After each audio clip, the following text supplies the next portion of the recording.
आई भैया सबके नमस्कार बा।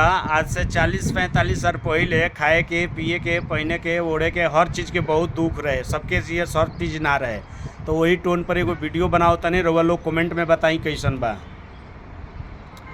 लकड़ी के वो खरिया ओ बेटी बिछावेली हो असुरवा,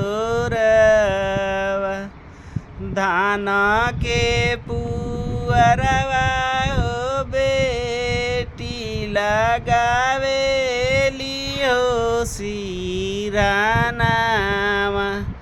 सुतेली असुरवा हो बेटी लगावेली हो तकियावा,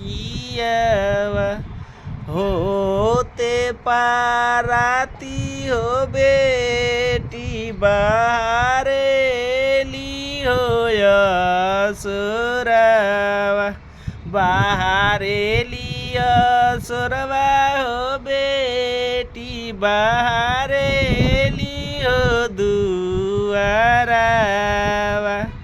हो सुबेरे हो पापा जोन मेला हो आमावा, ओ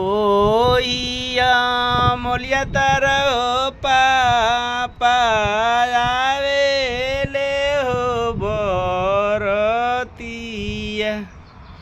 कौची बाकी रखनिए पापा रुसे ले हो जे दामादा, घरिया बेटिया देहनी हो बेटी रेडियवा नहीं हो दियानी, ओही के करनिया हो बेटी रुसले हो जे दामादा।